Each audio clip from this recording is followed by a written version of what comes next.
Welcome everyone. So நாம் இன்றைக்கி பார்க்க போகிற டாபிக் வந்து அக்ரிகல்ச்சர். ஸோ அக்ரிகல்ச்சர் வந்து ஜென்ரல் ஸ்டடீஸ் 3ல் இருக்குது. ஸோ ஜென்ரல் ஸ்டடீஸ் 3 அப்படின்னு எடுத்துக்கிட்டாலே எல்லாருக்கும் எக்கானமி அண்ட் இன்டர்னல் செக்யூரிட்டி ஞாபகம் வரும். அக்ரிகல்ச்சர் நிறைய பேருக்கு மறந்துடுவாங்க. ஓகேங்களா? ஸோ என்னென்னா நம்ம maximum focused on economic mains ஆஸ்பெக்டில் பார்க்கும்போது ஏதாவது வந்து பார்த்தீங்க அப்படின்னா ஜிடிபி, ஜிஎன்பி, ஸோ இதோட இம்பேக்ட்ஸ், ஸோ அதுக்கடுத்து வந்து பார்த்தீங்கன்னா நம்மளே வந்து நிறைய கொஷின்ஸ் பார்த்துருக்கோம் ஜிஎஸ்டி ரிலேட்டடாக. ஸோ மெயின் ஸ்ட்ரீம் எக்கனாமியை தான் அதிகமாக ஃபோக்கஸ் பண்ணுவாங்க. பட் அக்ரிகல்ச்சர் ரிலேட்டட் கொஷின்ஸும் வந்து பார்த்தீங்கன்னா வரும். ஸோ அந்த மாதிரி அக்ரிகல்ச்சர் ரிலேட்டட் கொஷின்ஸ் வரும்போது ஒரு பேசிக் டெம்ப்ளேட் வச்சு நம்ம ஃபாலோ பண்ணோம்னா கண்டிப்பாக அதை வந்து ஆன்சர் பண்ணிடலாம். ஸோ நம்ம வந்து ஃபஸ்ட்டு அக்ரிகல்ச்சர் அப்படின்னு எடுத்துக்கிட்டோம்னாலே அதோட பேசிக் கான்செப்ட் என்னது? Farm to fork means farm to plate. Agriculture லேண்டில் ப்ரொடியூஸ் ஆகிற ஒரு ப்ராடக்ட் என்னென்னலாம் ப்ராசஸ் அண்ட் ஸ்டேஜஸை தாண்டி நம்மளோட பிளேட்டுக்கு வருது அப்படிங்கிறத நம்ம அந்த கான்செப்டை பேஸ் பண்ணி தான் நம்ம இந்த சார்ட்டை வந்து ஃப்ரேம் பண்ணியிருக்கோம். ஸோ இந்த சார்ட் வந்து என்ன பண்ணுவோம் அப்படின்னா ஒரு ஆன்சர் ரைட்டிங் டெம்ப்ளேட்டை நமக்கு கொடுக்கும். ஸோ ஃபார்ம் டு ஃபோர்க், இந்த ஃபார்ம்லேருந்து ஃபோர்க்குக்கு வரத்துக்கு என்னெல்லாம் ப்ராசஸை வந்து பார்த்தீங்கன்னா ஓவர் கம் பண்ணுது அப்படிங்கிறது தான் நம்ம பார்க்க போகிறோம். ஃபஸ்ட்டு அக்ரிகல்ச்சர் அப்படின்னு சொல்லி பார்த்த உடனே நமக்கு என்ன பேசிக்காக தோணும்? ஸோ ஃபஸ்ட்டு வந்து பார்த்தீங்கன்னா ப்ரொடக்ஷன். அந்த ப்ரொடக்ஷனுக்கு என்னெல்லாம் தேவை? ஃபஸ்ட்டு அக்ரிகல்ச்சர் லேண்டு தேவை, லேண்டு. ஸோ அதுக்கு அடுத்து சீட் தேவை, வாட்டர், பவர். ஸோ பவர் வந்து எதுக்காக? இந்த வாட்டர் வந்து பார்த்தீங்கன்னா டிஸ்ட்ரிபியூட் பண்ணுறதுக்காக. So land, seed, water, power, இது எல்லாமே நமக்கு தேவை. சரி, இப்போ வந்து பார்த்தீங்கன்னா ஒரு லேண்டு கிடச்சிருச்சு. ஸோ லேண்டில் நான் என்ன பண்ணுறேன் அப்படின்னா சீட் சோ பண்ணி அதில் water with help of electricity நான் வந்து பார்த்தீங்கன்னா வாட்டரும் வந்து பார்த்தீங்கன்னா கொடுத்துட்றேன். ஸோ கிராப் வந்து வர ஆரம்பிச்சிருச்சு. இது வந்து பார்ட் 1. ஸோ நான் இப்போ என்ன பண்ணணும்? அந்த கிராப்பை பாதுகாப்பாக வளர்க்கணுமா?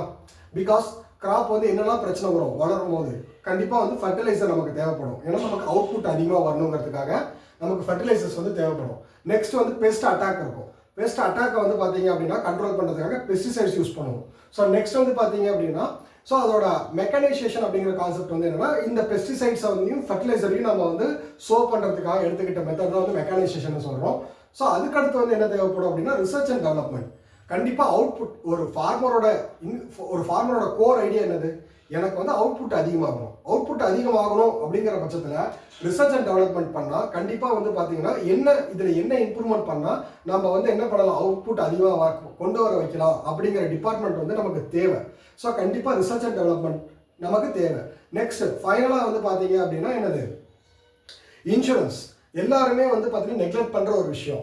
பட் இன்சூரன்ஸ் வந்து ரொம்பவே முக்கியமான ஒரு விஷயம். பிகாஸ் இப்போ நேச்சுரல் கலாமிட்டிஸ் நடக்குது அப்படின்னு சொல்லி பார்த்துக்கிட்டோம்னா ஸோ நேச்சுரல் கலாமிட்டிஸ்லேருந்து பாதிக்கப்பட்ட ஃபார்ம் லேண்ட்ஸ்க்கு வந்து பார்த்தீங்க அப்படின்னா அவர் இன்சூர் பண்ணியிருந்தாரு அப்படின்னா கண்டிப்பாக அதுக்கு உண்டான அமௌண்ட் வந்து கொடுத்துருப்பாங்க. ஸோ நமக்கு புரியுற மாதிரி சொல்லணும்னா இப்போ தமிழ்நாட்டில் வந்து நிறைய பேர் கரும்பு சாகுபடி பண்ணுறாங்க. கரும்பு சாகுபடி பண்ணுற இடத்துல யானையோட தொல்லை வந்து அதிகமாக இருக்குது அப்படின்னு நம்ம வந்து நியூஸில் பார்ப்போம். மேக்ஸிமம் யானை வந்து பார்த்தீங்கன்னா என்னோட கரும்பு காடை நாசம் பண்ணிருச்சு அப்படிங்கிற மாதிரி நியூஸஸ் வந்து நிறைய இடத்துல பார்த்துருப்போம். அப்படி அந்த மாதிரி அஃபெக்ட் ஆன பீப்புளுக்கு வந்து பார்த்தீங்கன்னா அவங்க அந்த கிராப்பை இன்ஷூர் பண்ணியிருந்தாங்க அப்படின்னா கண்டிப்பாக அதுக்குள்ள காம்பன்சேட்டரி அமௌண்ட் வந்து அவங்களுக்கு கொடுத்துருவாங்க. ஸோ இன்புட் அப்படின்னு பார்க்கும்போது லேண்டு, சீடு, வாட்டர், பவர், இது வந்து part 1. Next fertiliser, pesticide, mechanisation, research and development, insurance, இது வந்து செகண்ட் பார்ட். ஸோ இது ரெண்டுமே கிளப் பண்ணி நம்ம என்ன பண்ணுறோம் அப்படின்னா இப்போது எல்லாமே முடிச்சிடறோம். ஸோ ஒரு லேண்ட் சீட் சோ பண்ணியாச்சு. ஸோ அதுக்கு அடுத்து வந்து பார்த்தீங்க அப்படின்னா பெஸ்டிசைட் எல்லாமே நம்ம வந்து அப்ளை பண்ணிட்டோம். இப்போ அந்த கிராப் வந்து வளர்ந்து நமக்கு அவுட்புட் கொடுத்துருச்சு.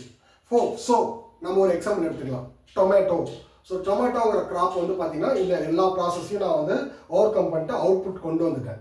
ஸோ இப்போ என்ன பண்ண போகிறோம் அப்படின்னா நார்மலாக கிராப்ஸ் வந்து பார்த்தீங்க அப்படின்னா 2 டைப்பாக பிரிக்கிறாங்க. ஒன்று வந்து நார்மல் கிராப்ஸ், இன்னொன்று வந்து horticulture crops. So fruits and flowers அதை வந்து நம்ம ஹார்டிகல்ச்சரில் வச்சிடறோம். நார்மலாக ஃபுட் கிராப்ஸ் வந்து பார்த்தீங்கன்னா மற்ற எல்லாத்தையுமே நார்மல் கிராப்ஸில் வச்சிடறோம்.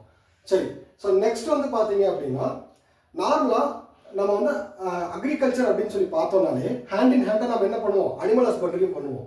என்ன அனிமல் ஹஸ்பண்டரினா என்ன? மாடு, ஆடு வளர்க்குறது. ஸோ இதுதான் வந்து அனிமல் ஹஸ்பண்டரி. மேக்ஸிமம் ஃபார்மர்ஸ் வந்து என்ன பண்ணுவாங்க அப்படின்னா ஃபார்ம் லேண்ட் வச்சிருக்கிறவங்க கண்டிப்பாக கூடவே வந்து பார்த்தீங்க அப்படின்னா அவங்க ஒரு மாடு வளர்க்குறதோ ஆடு வளர்க்குறதோ அவங்களோட பழக்கமாக வச்சுருப்பாங்க. ஸோ பிகாஸ் அது வந்து பார்த்தீங்கன்னா அதுவும் ஒரு டைப் ஆஃப் இன்கம் வந்து கொடுக்கும். ஸோ ஒரு மாடு வந்து ஒரு நாளைக்கு 10 லிட்டர் பால் இல்லை ஒரு 5 லிட்டர் பால் கொடுத்தா கூட, ஏன்னா அக்ரிகல்ச்சர் இதில் வர இதில் வர ரெசிடியூ தான் வந்து பார்த்தீங்க அப்படின்னா மீன்ஸ் பில்லை சாப்பிட்றது. ஸோ அவங்க இதோட எக்ஸ்ட்ரா அவுட்கம்மை வந்து பார்த்தீங்க அப்படின்னா அந்த மாட்டுக்கு வந்து ஃபீடாக கொடுப்பாங்க. ஸோ அந்த ஃபீடாக கொடுக்கும்போது அது வந்து பார்த்தீங்க அப்படின்னா அவங்களுக்கு ஒரு குறிப்பிட்ட அமௌண்ட் ஆஃப் மில்கை வந்து கொடுக்குது. ஸோ அதை வச்சு அவங்க என்ன பண்ணுறாங்க அப்படின்னா இன்கம் வந்து ஏர்ன் பண்ணுறாங்க. ஸோ இது வந்து ஜஸ்ட் ஒரு எக்ஸாம்பிளுக்காக சொன்னேன். அனிமல் ஹஸ்பண்ட்ரி வந்து hand in hand of agriculture. So அதுக்கு அடுத்து வந்து அக்ரோ ஃபாரஸ்ட்ரி. ஸோ இது வந்து பார்த்தீங்க அப்படின்னா இப்போ ரீசெண்டாக எமர்ஜ் ஆகிட்டு இருக்கிற ஒரு ட்ரெண்டு. ஸோ நம்ம ஆன்சர் ரைட்டிங்கில் இந்த அக்ரோ ஃபாரஸ்ட்ரியை பற்றி பார்ப்போம். So next aquaculture. அக்ரிகல்ச்சர் அப்படின்னு எடுத்துக்கிட்டாலே நம்ம மேக்ஸிமம் வந்து பார்த்தீங்கன்னா ஃபீல்டை பற்றி மட்டும் தான் யோசிப்போம், அக்வாகல்ச்சரை பற்றி யோசிக்க மாட்டோம். So aquaculture is also comes under agriculture. ஓகேங்களா? ஸோ அக்வாகல்ச்சருமே அக்ரிகல்ச்சர் கீழே தான் வருது. ஸோ இது வந்து ப்ரொடக்ஷன்.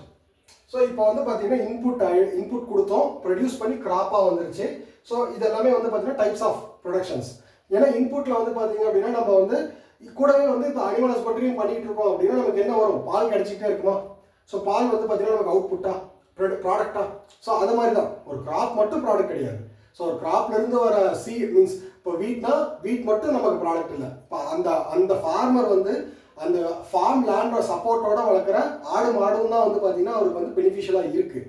ஸோ அதனால தான் வந்து பார்த்தீங்கன்னா அனிமல் ஹஸ்பண்ட்ரி வந்து hand in hand of farming அப்படின்னு சொல்கிறோம். ஓகே, ஸோ நெக்ஸ்ட் இதோட அவுட்புட் அவங்க எங்கெல்லாம் மார்க்கெட் பண்ணுறாங்க. So first domestic. ஸோ டொமஸ்டிக்கில் வந்து பார்த்தீங்க அப்படின்னா ஃபர்ஸ்ட் பேசிக்காக எடுத்துக்கிட்டோம்னா APMCs, agriculture produce market committee. ஆக்சுவலாக இவங்க என்ன பண்ணுறாங்க அப்படின்னா ஒரு ப்ராடக்டோட ப்ரைஸை வந்து ஃபிக்ஸ் பண்ணுறாங்க. ஸோ ஆக்சுவலாக இவங்க வந்து அக்ரிகல்ச்சர் ப்ரொடியூஸ் மார்க்கெட் கமிட்டி அப்படிங்கிறவங்க ஏபிஎம்சிஸ். ஸோ அவங்க வந்து என்ன பண்ணுறாங்கன்னா அந்த ஃபார்மருக்கு எந்த விதத்துலையும் லாஸ் ஆகாமல் இருக்கிறதுக்காக ஒரு ப்ரைஸை ஃபிக்ஸ் பண்ணி கொடுக்குறாங்க. சரி, அந்த ப்ரைஸ் பேர் தான் என்னது, மினிமம் சப்போர்ட் ப்ரைஸ். ஸோ இது என்ன ப்ராசஸில் இருக்குன்றதெல்லாம் நம்ம வந்து பார்த்தீங்கன்னா கொஷின்ஸ் அட்ரஸ் பண்ணும்போது பார்க்கலாம். Minimum support price agriculture produce market committee. இது வந்து டொமஸ்டிக்கா ஒரு இப்போ நார்மலாக நான் ஒரு ஃபார்மராக இருக்கிறேன்னா இப்போ நான் வந்து என்ன பண்ணுவேன் அப்படின்னா என்னோட ப்ராடக்ட்டை உழவர் சந்தையில் கொண்டு போய் வைப்பேன். அப்போ அதுக்கு ஒரு ப்ரைஸ் டிசைட் பண்ணுவாங்க இல்லையா, அதுக்கு தான் அந்த கமிட்டி. ஸோ அந்த என்ன ப்ரைஸ், அதுதான் மினிமம் சப்போர்ட் ப்ரைஸ். அதை கம்மியாக வந்து பார்த்தீங்கன்னா என்னோட ப்ராடக்ட்டை மார்க்கெட் பண்ணுறதுக்கு விட மாட்டாங்க.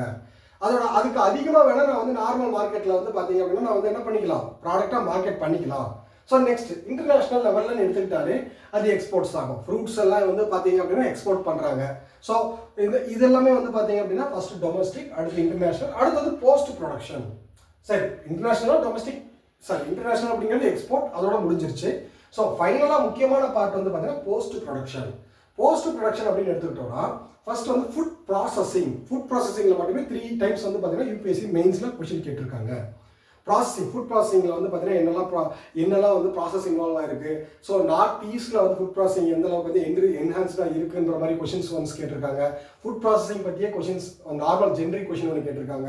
அதனால ஃபுட் ப்ராசஸிங் வந்து ரொம்ப ரொம்ப முக்கியமான ஒரு விஷயம். ஸோ என்னது ஃபுட் ப்ராசஸிங் என்னது, நான் இப்போ ஒரு எக்ஸாம்பிள் சொன்னேன். ஆக்சுவலாக வந்து பார்த்தீங்கன்னா நான் என்ன பண்ணுறேன்னா ஒரு டொமேட்டோ வந்து பார்த்தீங்கன்னா தக்காளியை வந்து நான் வந்து விளைவிக்கிறேன். ஸோ அந்த தக்காளியை வந்து பார்த்தீங்கன்னா ராவாக விற்கும் போது எனக்கு வந்து 1 கிலோ தக்காளி வந்து என்ன 20 ரூபா, 30 ரூபா போகுதுன்னு வச்சுக்கோங்க. ஸோ அதையே நான் வந்து பார்த்தீங்கன்னா டொமேட்டோ சாஸாக நான் கன்வெர்ட் பண்ணி விற்கும் போது எனக்கு எவ்வளோ அமௌண்ட் கிடைக்கும்.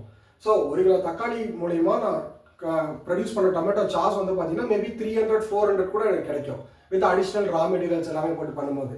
ஸோ என்னன்னா எப்பவுமே ஒரு ரா மெட்டீரியலாக கொண்டு போய் கொடுக்கறதுக்கும் அதை ப்ராசஸ் பண்ணி கொண்டு போய் கொடுக்கறதுக்கும் உண்டான டிஃப்ரென்ஸ் வந்து ரொம்பவுமே அதிகம். இந்தியாவில் வந்து பார்த்தீங்க அப்படின்னா இந்த ப்ராசஸிங்கில் வந்து அதிகமாக ஃபோக்கஸ் பண்ணுறதில்ல. இப்போ ரீசெண்டாக ஒரு 2 to 3 years தான் வந்து பார்த்தீங்கன்னா இந்த ப்ராசஸிங் பார்த்தீங்கன்னா கவர்மெண்ட்டே ஸ்டெப் எடுத்து ஃபுட் ப்ராசஸிங் யூனிட்ஸ் எல்லாமே வந்து பார்த்தீங்கன்னா செட் பண்ணிட்டு இருக்காங்க. ஸோ அதுக்கு உன்னோட பிளான்ஸுமே போய்கிட்டு இருக்கு.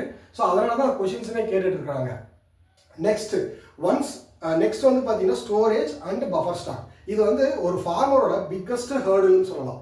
ஏன்னா ஒரு ஃபார்மர் வந்து ப்ரொடியூஸ் பண்ணுற ப்ராடக்ட் வந்து பார்த்தீங்க அப்படின்னா ஒரு ஸ்டோர் பண்ணி வைக்கிறதுக்கு ப்ராப்பரான ஸ்டோரேஜ் ஃபெசிலிட்டி இல்லை அப்படிங்கிறதுனாலேயே அவரால் வந்து பார்த்தீங்கன்னா நிறைய ஃபுட் கிரெயின்ஸ் வந்து வேஸ்ட்டாக போகுது. ஸோ நம்ம நார்மலாக பார்த்துருப்போம், ஃபுட் கிரெயின்ஸ் வந்து வேஸ்ட்டாக போயிடுச்சு, ஃபுட் கிரெயின்ஸ் வந்து பார்த்தீங்க அப்படின்னா மக்கிருச்சு அப்படின்னு நியூஸில் வந்து போட்டுப்பாங்க. மழை பெஞ்சதுனால அவங்க ஃபுட் கிரெயின்ஸ் அடுக்கி வைக்கிறதுக்கு ப்ராப்பர் ஸ்டோரேஜ் ஃபெசிலிட்டி இல்லை. அதனால வந்து பார்த்தீங்க அப்படின்னா ஃப்ளட்னால பாதிக்கப்பட்டாங்க, இல்லை ஏதாவது வந்து பார்த்தீங்கன்னா இன்ஃபெக்ஷன் ஆயிடுச்சு, ஸோ ஏதோ ஒரு பூச்சி வந்து பார்த்தீங்க அப்படின்னா பூச்சி அடிச்சிருச்சு அப்படிங்கிற மாதிரி நம்ம இந்த நியூஸஸ் எல்லாம் பார்த்துருப்போம். ஸோ என்ன ரீசன் அப்படின்னா நம்மக்கிட்ட ப்ராப்பரான ஸ்டோரேஜ் ஃபெசிலிட்டி இல்லை. இப்போ கவர்மெண்ட்ஸ் இதையுமே அட்ரஸ் பண்ணிட்டு இருக்காங்க. கோல்டு ஸ்டோரேஜ் ஃபெசிலிட்டி அட் உழவர் சந்தையில் வந்து பார்த்தீங்கன்னா கோல்டு ஸ்டோரேஜ் ஃபெசிலிட்டி கொடுத்துட்டு இருக்காங்க. ஓகேங்களா? So next logistics and transport. So major part of at least ஒரு 30 to 40% of price deciding authority வந்து பார்த்தீங்கன்னா இவங்களை நம்பி தான் இருக்குது. ஸோ லாஜிஸ்டிக்ஸ், ஸோ நம்ம கிட்ட வந்து பார்த்தீங்கன்னா லாஜிஸ்டிக்ஸ் அண்ட் டிரான்ஸ்போர்ட் ப்ரைஸ் தான் வந்து பார்த்தீங்க அப்படின்னா எக்ஸஸாக வருது அப்படின்னு சொல்லலாம். ஸோ நம்ம அதை ஒழுங்காக மெயின்டைன் பண்ணோம்னா கண்டிப்பாக வந்து ஃபுட் அதாவது ப்ராடக்ட்ஸோட ப்ரைஸை வந்து பார்த்தீங்கன்னா கண்ட்ரோல் பண்ணலாம். ஓகேங்களா? அப்போ நம்ம ப்ராப்பரான லாஜிஸ்டிக்ஸ் கொண்டு போகணும். ஸோ அது மாதிரி டிரான்ஸ்போர்ட்டும் கரெக்டாக கொண்டு வரணும். ஸோ இது வந்து பார்த்தீங்கன்னா டெம்ப்ளேட். ஸோ இது வந்து பார்த்தீங்கன்னா இன்புட், ப்ரொடக்ஷன், அவுட்புட். அடுத்து வந்து பார்த்தீங்க அப்படின்னா இதில் ரெண்டு முக்கியமான ஒரு விஷயம் இருக்குது, technological intervention and policy intervention. So ஆக்சுவலாக இந்த R&D அப்படிங்கிறது அதுதான். டெக்னாலஜிக்கல் இன்டர்வென்ஷன் பண்ணும்போது நமக்கு வந்து பார்த்தீங்க அப்படின்னா அவுட்புட் வந்து இன்னும் என்ஹான்ஸ்டாக கிடைக்கும். ஸோ நார்மலாக அவுட்புட் வராமல் இன்னும் கொஞ்சம் என்ஹான்ஸ்ட் அவுட்புட்டாக கிடைக்கும். அதுக்கடுத்து பாலிசி இன்டர்வென்ஷன்.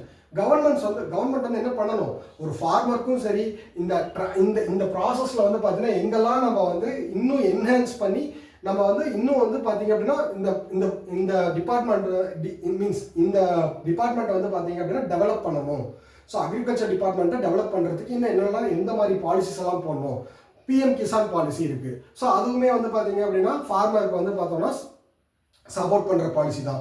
அதுவும் வந்து அதுவும் டைப் ஆஃப் பாலிசி இன்டர்வென்ஷன் தான். ஸோ அது மூலயமா வந்து ஒரு ஃபார்மருக்கு வந்து பார்த்தீங்கன்னா அஷ்யூர்டு இன்கம் இருக்குது. அதனால கிசான் கிரெடிட் கார்ட்ஸ் எல்லாம் இருக்குது. ஸோ இப்போல்லாம் வந்து பார்த்தீங்க அப்படின்னா கிசான் கிரெடிட் கார்ட்ஸ் யூஸ் பண்ணி ஒரு குறிப்பிட்ட அமௌண்ட்டுக்கு வந்து என்ன பண்ணிக்கலாம், கடன் வாங்கிக்கலாம். ஸோ அந்த மாதிரி விஷயம் எல்லாமே வந்து கவர்மெண்ட்ஸ் வந்து கொண்டு வந்திருக்காங்க. ஸோ இதுதான் வந்து பார்த்தீங்க அப்படின்னா இந்த மாதிரி தான் நம்ம ஆன்சர் எழுதுவோம். So input, production, output. So அதில் டெக்னாலஜிக்கல் இன்டர்வென்ஷன், பாலிசி இன்டர்வென்ஷன், இதுதான் வந்து ஆன்சர் டெம்ப்ளேட்டாகவே இருக்கும். ரொம்ப ரொம்ப சிம்பிளாக இருக்கும். ஓகேங்களா? தேங்க்யூ.